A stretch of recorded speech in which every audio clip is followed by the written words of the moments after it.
combination of thin lenses. अब when I say combination of thin lenses, इसका alternative में और क्या क्या हो सकते हैं? It may be combination of thick lenses also, जिसको मैं एक्सक्लूसिवली जेई के लिए पढ़ाऊंगा। और दूसरा हुआ कि lenses in contact, lenses not in contact. So thick lenses in contact, thick lenses not in contact, thin lenses in contact, thin lenses not in contact, ऐसे करके 4 चीजें हो सकते हैं। बट आपकी बोर्ड में कवर करता है सिलेबस में जो लिखा है एनसीईआरटी में, थिन लेंसेज इन कॉन्टैक्ट, तो बस उसी को हम लोग अभी पढ़ने वाले हैं। तो बहुत सारे थिन लेंस को कॉन्टैक्ट में रखा गया है, तो क्या क्या वो कैसे क्या क्या इफेक्ट दिखाता है उसके बारे में डिस्कशन करना है। Anyway, let us proceed and C.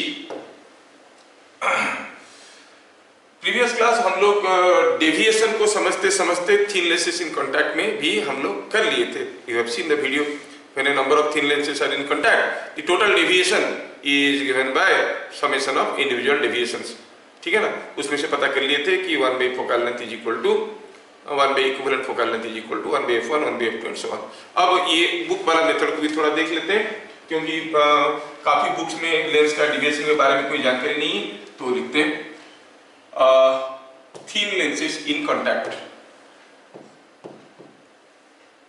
Thin lenses in contact। तो मैं कोई 2 लेंस की बात करता हूँ या 3 लेंस की बात करता हूँ। सपोजिंग आई से हियर इज ए लेंस से focal length f1 and here is, इसके बगल में एक दूसरा लेंस है जिसका फोकल लेंथ f2 है और ये इसके साथ कांटेक्ट में है। ऐसा करके दे रहा 2 थिन लेंसेज इन कांटेक्ट। अब इन दोनों का कॉम्बिनेशन को मैं एक सिंगल लेंस जैसे सोच सकता हूं। मैं सोच सकता हूं कि ये एक सिंगल लेंस है, ऐसा, ये एक सिंगल लेंस है। अगर ये एक सिंगल लेंस है तो इसका इक्विवेलेंट क्या होगा? Focal length. ठीक है, तो बिफोर दैट मैं क्या करना चाहता हूं,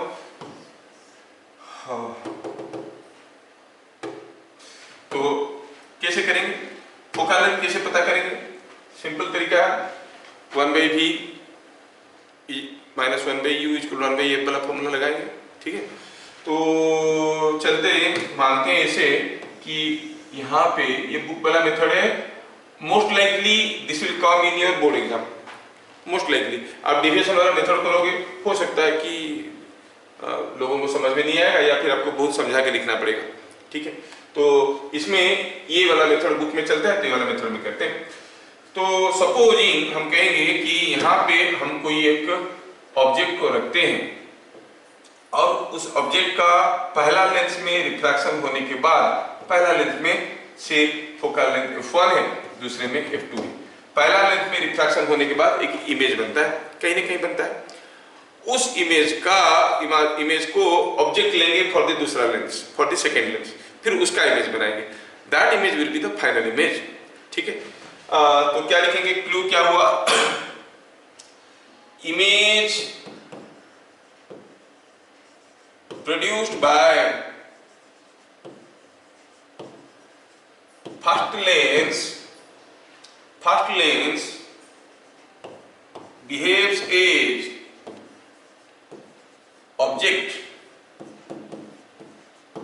for second lens.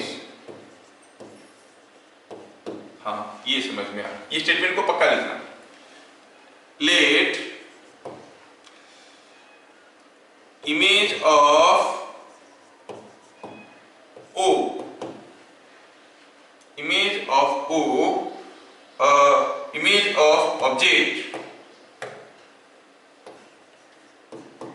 Image of object in first lens forms at a distance v dash। तो we can write, क्या लिख सकते हैं? हम लिख सकते हैं इसमें कि जो लेंस फॉर्मूला है उसको यूज कर सकते हैं, 1 by v dash image distance minus 1 by u is equal to 1 by f1। You can call it equation number 1। So simple। Suppose जो ऑब्जेक्ट यहां से कुछ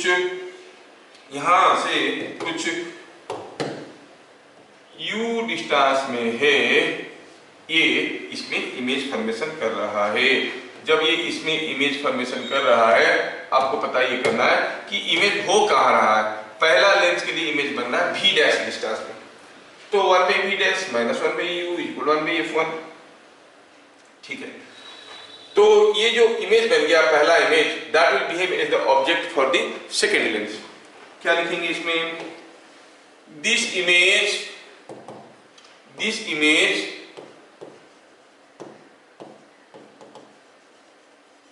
is object for the second lens.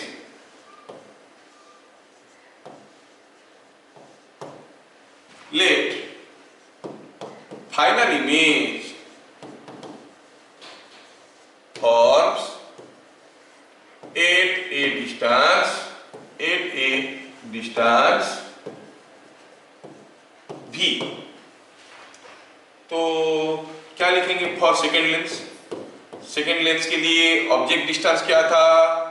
Object distance था v dash for second lens, 1 bye final image distance minus 1 by object distance क्या था? v dash था, क्योंकि पहला लेंस से v डैश, दूसरा लेंस से v डैश बराबर है। Why? Because there are thin lenses in contact. Thin lens मतलब distance will be same. 1 by v minus 1 by v dash is equal to क्या होगा? It will be the focal length. It will be depending upon the focal length of the second one. Call it equation number 2. आप थोड़ा equation number 1 को दोबारा देख लीजिए। 1 by v dash minus 1 by u is equal to 1 by f1। ठीक है ना? तो ये था equation 2। 1 by v dash minus 1 by u it was equal to 1 by f1। ये था इक्वेशन 1। तो आपको क्या मिल रहा है? इक्वेशन 1 प्लस 2 करिए। देखिए तो कितना सिंपल हो गया। दोनों को जोड़ेंगे तो क्या हो जाएगा? इसमें ये 1 by v डैश, ये 1 by v डैश गया, 1 by v minus 1 by u क्या मिल गया? 1 by v minus 1 by u is equal to 1 by f1 plus 1 by f2, है ना? अब ये कॉम्बिनेशन ऑफ लेंस के लिए अगर f इक्विवेलेंट हो गया तो इक्विवेलेंट फोकल लेंथ, तो ये initial position of the object and this is the final image. What does this gives you the final overall focal length or effective focal length. So 1 by f equivalent is equal to 1 by f1 plus 1 by f2 and so on. Where f equivalent is the focal length of the combination or effective length. Where f equivalent is the focal length of equivalent lengths.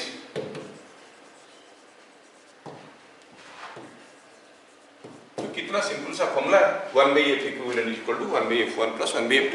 But f1 f2 का value को आपको proper sign के साथ use करना है। ठीक है, properly sign के साथ। अगर ये कन्वेक्स लेंस है take f1 positive, concave lens है take f2 negative, and properly value डालोगे तो चीजें आपका निकल जाएगा। तो कितना सिंपल हो गया ये। तो अभी हम लोग थिन लेंसेस इन कांटेक्ट में फॉर्मूला डिराइव कर लिए कि 1 by f equivalent is equal to 1 by f1 plus 1 by f2। तो ये आर्टिकल इसलिए मैं पढ़ाना चाहा कि इसके ऊपर कुछ छोटे छोटे क्वेश्चन आते हैं। चलो छोटे छोटे कुछ क्वेश्चन देख लेते हैं जो आपको मदद करेगा करने में। पहला हुआ क्वेश्चन, सपोज हम कहेंगे ए कॉन्केव लेंस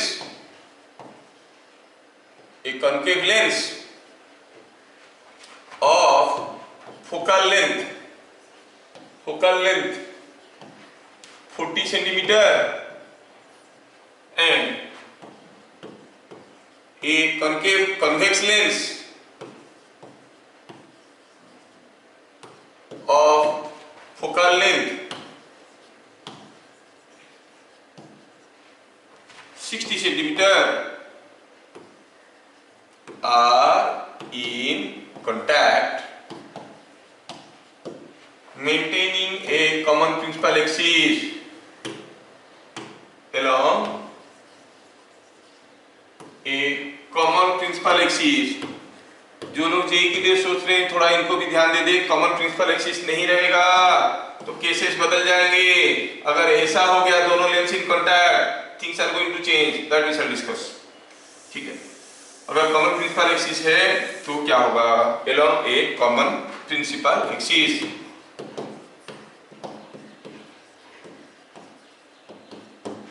फाइन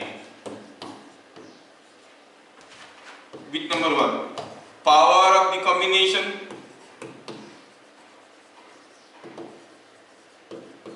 दूसरा हुआ द कॉम्बिनेशन इज कन्वर्जिंग और डाइवर्जिंग, कन्वर्जिंग और डाइवर्जिंग। कितना सिंपल क्वेश्चन है, ज्यादा से ज्यादा 1 मार्क के लिए आएगा। हाँ, लेकिन हम एक भी मार्क छोड़ना नहीं चाहते हैं तो हम 1 मार्क के लिए इसको क्यों छोड़े, हो सकता है डायरेक्ट क्वेश्चन आए। क्या दिया है, 2 लेंस दिए। पहला लेंस क्या दिया है, एक कॉन्केव लेंस, फोकल लेंथ कितना है 40 सेंटीमीटर।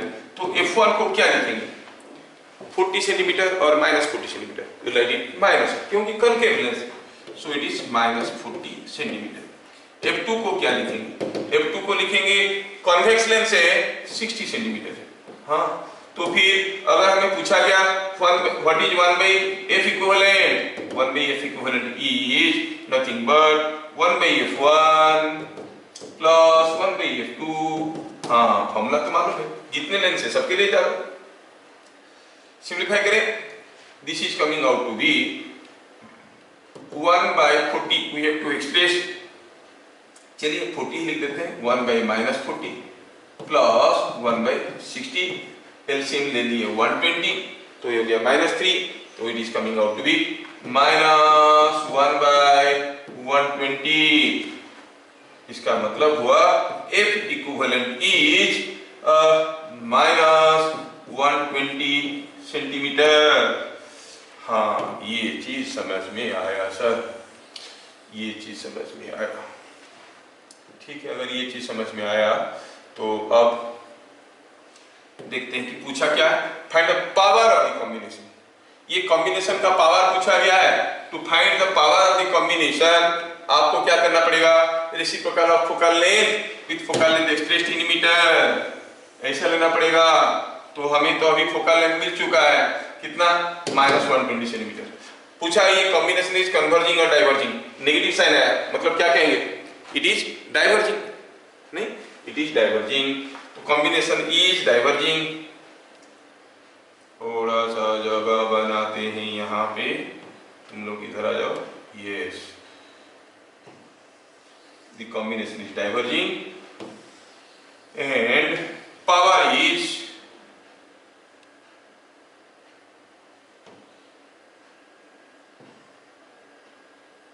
यस, तो मिला यहाँ पे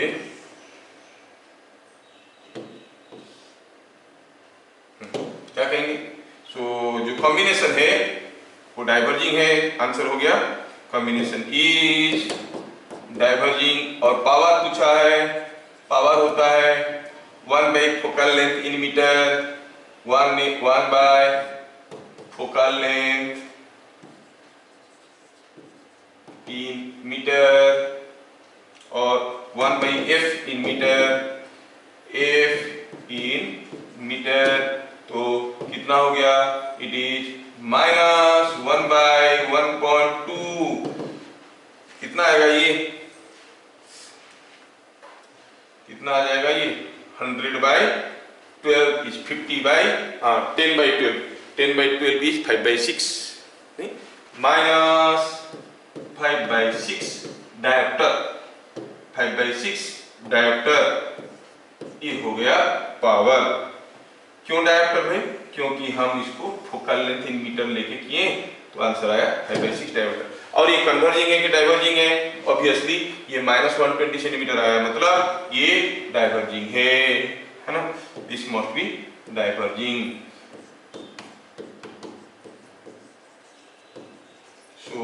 the lens is a diverging one with power -5/6 diopter।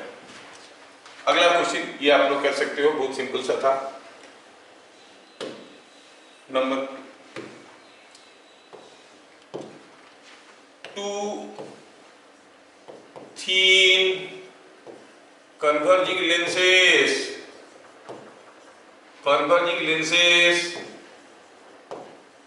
are in contact in air if the space between them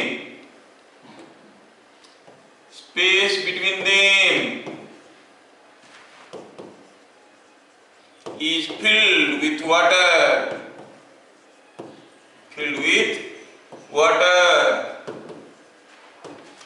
the effective focal length of the combination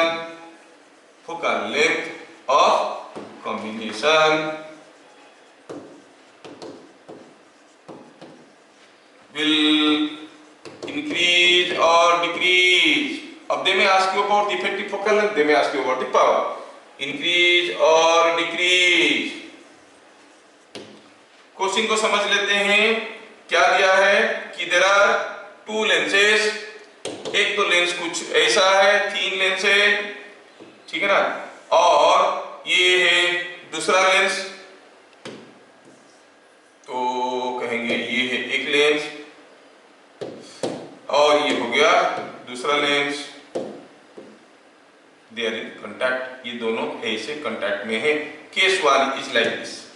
in case 2 they are in contact but the space between them is filled with some liquid. तो हुआ यूं है कि इन दोनों की case में जो ये था, ये जो दोनों के बीच में जो स्पेस था, that space is now filled with water। यहाँ पे हम पानी भर दिए, ये जो स्पेस है, ये स्पेस में हम कुछ पानी भर दिए हैं। कैसे भर दिए इसमें? ये it is like this, I have poured some space in it, ठीक है, सॉरी, इसमें क्या किया है, मैं थोड़ा विजुअलाइज होने से ही अच्छा लगता है, इसलिए I am taking little pen so that I can give you a better visualisation for everything I am doing. ये नाउ ये दोनों स्पेस के बीच में हम पानी भर दिए, ये जो स्पेस बन गया इसमें पानी भर दिया। पूछा है बताओ कि अभी इसमें क्या है कि इसका अगर फोकल लेंथ था f1, इसका फोकल लेंथ था f2, तो फोकल इक्विवेलेंट फोकल लेंथ वो बढ़ेगा कि घटेगा? थोड़ा अगर आप ध्यान से देखोगे तो this is having 2 lenses of focal length f1 and f2, this is also having f1 and f2, but in addition to that in between दोनों के बीच में एक आपको डाइवर्जिंग लेंस दिख रहा है क्या? There is a diverging lens between, है ना? तो लिखेंगे, सॉल्यूशन में लिखेंगे, फर्स्ट केस में 1/f equivalent in the first case is 1/f1 plus 1/f2, 1/f1 plus 1/f2, ठीक है, 1/f1 plus 1/f2। In the second case you find 1/f equivalent in the second case is 1/f1 तो है, 1/f2 तो है, plus 1/f3, where f3 is focal length of the concave lens formed by water, and that is negative। Concave lens है तो ये f3 हो जाएगा negative. सोचो अगर f3 नेगेटिव हो गया तो फिर क्या हो जाएगा? f3 नेगेटिव है, देन तो क्या मिल गया? 1/f F equivalent in the first case और 1 by F equivalent in the second case अगर देखेंगे तो this quantity will be less क्योंकि यहाँ पर minus of something है ना, so this quantity is less 1 by F equivalent, so in the second case is less than 1 by F equivalent in the first case। हाँ sir ये तो समझ में आया।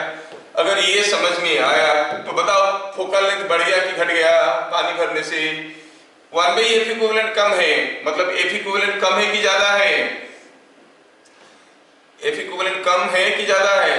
Obviously F equivalent, yes F equivalent is more। इसका मतलब हुआ F equivalent in the second case is more, thus F equivalent in the second case is more than F equivalent in the first case। अच्छा एक छोटा सा चीज है, अगर कोई आपको ऐसे पूछेगा बताओ आपको एक लेंस खरीदना है, पावरफुल लेंस लेना, you will go for a lens of smaller focal length और दो लेंस आपके पास है, किसको भी ले सकते हो, what you will prefer, a lens of smaller focal length और a lens of larger focal length, क्या पसंद करोगे आप? कौन ज्यादा पावरफुल है? जिसका जितना ज्यादा कन्वर्जिंग एबिलिटी है, ये ज्यादा पावर वाला लेंस है। कोई छोटा सा चीज को देखना है, पावर ज्यादा करवाना है, देखो power again that is another confusing thing. What for we are using the lens, दो पर्पज है, एक है मैग्निफिकेशन, बड़ा दिखना, कोई चीज को मैग्नीफाई करके देखना, और एक power. Power and magnification are two different aspects of a lens, remember there is no relation between them. अब जब मैग्नीफाइंग ग्लास बोलते हो पावर ज्यादा होगा जरूरी नहीं है, कोई मैग्नीफाइंग ग्लास का पावर ज्यादा होगा जरूरी नहीं है, वो ग्लास बड़ा होना चाहिए क्या कि बहुत सारा लाइट उसके ऊपर गिरेंगे, वो सारे फोकस करेंगे एक जगह, तो जो ऑब्जेक्ट को आप देखना चाहते हो वो ब्राइटर दिखेगा, ठीक है, जो इमेज उसका ब्राइटर दिखेगा। मैग्नीफाइंग ग्लास मतलब बड़ा सा होना चाहिए, छोटा सा मैग्नीफाइंग ग्लास नहीं होता है, बड़ा सा। पावर ज्यादा करना है तो बात कुछ अलग है, उसके लिए अपर्चर के साथ कोई लिंक है ही नहीं, समझ में आ रहा है? सो हम लोग जो कोई लेंस को ये ज्यादा पावरफुल है बोल देते हैं, अक्सर किसको बोल देते हैं? जिसमें बहुत बड़ा बड़ा दिखता है, बहुत ज्यादा पावर, बहुत ज्यादा मैग्नीफाइड दिखता है। मैग्निफिकेशन का पावर के साथ कोई लिंक नहीं है, पहले ये मिसकंसेप्शन दिमाग से निकाल देना। एनीवे, तो अब हम चलते हैं तीसरे केस में, और एक केस देता हूं आपको। ये अभी आपको बताना है ये सारा केस में क्या होगा फोकल लेंथ। सपोज हम कहेंगे कि here is a biconvex lens, equiconvex lens ऐसा है। इस लेंस को मैं क्या करता हूं, मैं इसको दो टुकड़ा बनाता हूं, I make it two parts. दो पार्ट में इसको मैं डिवाइड करता हूं, इसको मैं दो पार्ट में डिवाइड कर दिया, lens is cut into two parts. अब जब टू पार्ट में डिवाइड कर दिया तो मैं बताना चाहता हूं कि इसका अगर आधा पार्ट लेके आएंगे, सोचो ये क्वेश्चन अक्सर आया है और इसको लिटरली लिखेंगे तो ज्यादा लंबा हो जाएगा, through figure will try to do it. Suppose ये लेंस का फोकल लेंथ कितना था f, तो आपको बताना है what will be the focal length of only this part. मैं इसका आधा पार्ट लेके आया, क्या आप बता सकते हो f डैश कितना होगा? What will B f dash? सोच के बताना। पूरा लेंस का फोकल लेंथ f था, हम लिखेंगे नहीं डिटेल्स में, लिखने से बहुत लंबा हो जाएगा, आपको समझ में आना चाहिए। ये आधा पार्ट को लेके आया हूं, आधा पार्ट का फोकल लेंथ f डैश है, ये पूरा था equiconvex, now it is plano convex, आधा काट के लाए। अब क्या होगा मालूम नहीं है, लेकिन इतना मालूम है कि दो ठो ऐसा वाला लेंस को जोड़ने से ये बनता है। हमें f डैश पता करना है, तो हम क्या कह सकते हैं? कह सकते हैं कि 1 by f जो है that is combination of two such lenses that is equal to 1 by f dash plus 1 by f dash। क्या समझ में आ रहा है क्या? ऐसे दो ठो लेंस का फोकल लेंथ अगर f डैश दोनों का है तो ये होता है बाय कॉम्बिनेशन ऑफ लेंस वाला फॉर्मूला आप लोग जानते हैं। तो क्या मिल गया इसमें से? मिल गया f डैश इज 2f। समझ में आया क्या? अगर ये f हुआ आधा का हो जाएगा 2f। थ्रू फिगर समझने की कोशिश करना। अच्छा मैं केस बदलता हूं, अब आधा तो ले रहा हूं लेकिन I am arranging the halves in different way. Suppose this is 1 half part and this is another half part, ये दोनों हाफ पार्ट को मैं ऐसे जोड़ दिया, ये दोनों हाफ पार्ट को मैं ऐसे जोड़ दिया। अब पता करना है व्हाट इज एफ डैश। इस केस में ये था केस नंबर 1, ये था केस नंबर 2। इस केस में एफ डैश क्या होगा? अरे बात हुई है, लेंस का फोकल लेंथ एफ है, फोकल लेंथ एफ है सर, इधर को रखो या इधर को रखो, दोनों तरफ को एफ है। हाँ, दोनों तरफ को एफ है। अगर the medium on either side of the lens are same, if one first principal focus second principal focus are same, तो आप इधर से ले आएगा, जो फोकल लेंथ मिलेगा इधर से ले आएगा, वही फोकल लेंथ मिलेगा, क्योंकि दोनों तरफ बराबर मीडियम है। तो इसका मतलब इसका फोकल लेंथ है 1/2f, इसका फोकल लेंथ है 1/2f। जोड़ोगे, ऐसे जोड़ो या ऐसे जोड़ो, कोई फर्क नहीं पड़ने वाला, कोई फर्क नहीं पड़ने वाला। रिमेंबर, तो क्या हो जाएगा इस केस में? F dash is equal to, अगर निकालना चाहोगे तो मान लो कि एफ डबल डैश कहते हैं, एफ डबल डैश अगर कहते हैं, फॉर योर अंडरस्टैंडिंग में कर लेता हूं, 1/f double dash is equal to ये वाला दोनों को जोड़ो, 1/f dash plus 1/f dash. F dash क्या था? इसका था, कितना था? 2f, 1/2f इज 1/f, मतलब f double dash is 1/f, f double dash is f। कहने का मतलब है, कहने का मतलब ये है, आप कोई लेंस को काट के ऐसे जोड़ो या ऐसे जोड़ो, उसका फोकल लेंथ में कोई बदलाव नहीं आने वाला। They ask you like this. ठीक है, समझ में आ गया होगा। बस you have to discover things, ये सब चीजें आपको मालूम है, बस मेरे को खाली ब्रश अप करके बताना है। Suppose this is what is the lens under observation. ये लेंस को मैं अभी क्या करता हूं, मैं 4 टुकड़ा बनाता हूं। I cut it into 4 parts। ये टुकड़ा हुआ, I cut it into 4 parts। ये टुकड़ा हुआ, फिर ये टुकड़ा हुआ, ऐसे करके मैं 4 टुकड़ा किया। मैं अब आपको पूछने वाला हूं, दिया क्या है? इसका फोकल लेंथ f है। क्या बता सकते हो what is the focal length of this part? ऊपर वाला हाफ पार्ट, ये पार्ट का फोकल लेंथ क्या हो जाएगा?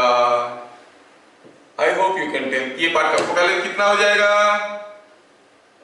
हाँ, इसका फोकल लेंथ हो जाएगा, focal length F dash will be equal to कितना हो जाएगा? Call it f1, call it f1 is equal to कितना हो जाएगा? f, क्योंकि ये रे आने से जहां कन्वर्ज करता है वही तो फोकल लेंथ है। आप ये जो पूरा लेंस है उसका अगर एक छोटा सा हिस्सा भी लेके जाओगे तो इस हिस्से का फोकल लेंथ तो वही होगा, क्योंकि जो रे जहां कन्वर्ज करना तो वही कन्वर्ज करेगा। छोटा सा हिस्सा ले लो तभी फोकल लेंथ वही होगा। हाँ, तो ये फोकल लेंथ होगा f। अच्छा, मैं केस बदल देता हूं, I go for another small piece to just confuse you. ये हो गया एक छोटा सा टुकड़ा, इसका फोकल लेंथ बताना है, इसका फोकल लेंथ बताना है 2, कितना होगा? 2f होगा। क्यों होगा 2f? क्योंकि इन दोनों का जोड़ोगे तो ये f होता है, तो f2 मस्ट बी 2f। देखो आप लोगों को समझ में आने लगा।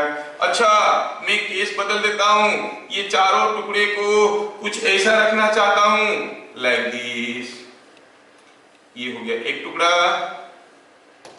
और ये हो गया दूसरा टुकड़ा, है ना। मैं सारे टुकड़े को ऐसे रखना चाहता हूं। ये हो गया तीसरा टुकड़ा और ये हो गया चौथा टुकड़ा। सारे टुकड़े को ऐसे रख दिया। क्या कोई मुझे बताएगा what will be the focal length here in this case? सोच लो, इसका है 2f, इसका है 2f, इसका है 2f, सबका 2f है, तो आप कहेंगे 1/f3, 1/f3। अगर पूछा है यहाँ पर f3 क्या है, f3 क्या है, तो आप कहोगे 1/f3 इज 1/2f, 1/2f, हर एक का 2f है, plus 1/2f plus 1/2f, that is 4/2f, that is 2/f, और f3 इज f/2। बढ़िया बता रहे हो, वेरी गुड। तो फिर मेरे आखिरी सवाल का आंसर दे दीजिए, आखिरी सवाल का आंसर दे दीजिए, फिर इस आर्टिकल को हम लोग क्लोज करेंगे। Will go for another article now to discuss. ठीक है, आखिरी क्वेश्चन है, तैयार हो जाओ। सबसे पहले बोलने वाले को शाबाशी मिलेगा। देखते हैं कौन दिमाग जोर लगाता है। ठीक है, कौन दिमाग जोर लगाता है? लेट अस सी। ये हो गया एक लेंस,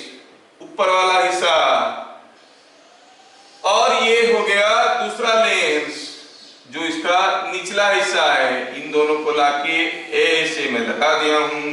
अब मैं जानना चाहता हूं कि बताओ क्या होगा इफेक्टिव फोकल लेंथ। चलिए फटाफट बताइए क्या होगा इफेक्टिव फोकल। सोचो सोचो, नहीं उतना आसान नहीं है। देखो ये ऊपर वाला पार्ट रे को नीचे की तरफ बेंड कर रहा था, गिविंग ए डेविएशन डाउनवर्ड। नीचे वाला part giving a deviation in the upward, है कि नहीं। अब क्या हो गया, ये डेविएट करेगा नीचे और डेविएट करेगा ऊपर, ओवरऑल डेविएशन क्या हो गया, जीरो। Rays are not going to converge, focal length will be infinity. समझ में आया क्या, the focal length will be infinity because the rays are not converging. Upper part का डेविएशन हुआ डाउनवर्ड्स, लोअर पार्ट का deviation is upward, overall focal length is infinity. ये समझ में आना चाहिए। The deviations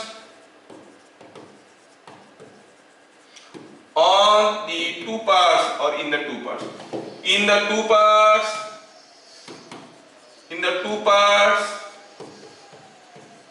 are opposite, so delta net deviation is zero। delta net अगर zero हो गया तो हम क्या कहेंगे, overall focal length is infinite. ये डेविएट ही नहीं हो रहा है, कन्वर्ज ही नहीं कर रहा है। कितने दूर पे कन्वर्ज कर रहा है, you set infinite distance it is converging. So तो आप कहोगे डेल्टा नेट जीरो हो गया। आप जानते हो कि 1 by delta net is the power of this combination is zero. 1 by power होता है फोकल लेंथ इज इनफाइनाइट। तो आप कहोगे सो एफ इक्विवेलेंट इज इनफाइनाइट।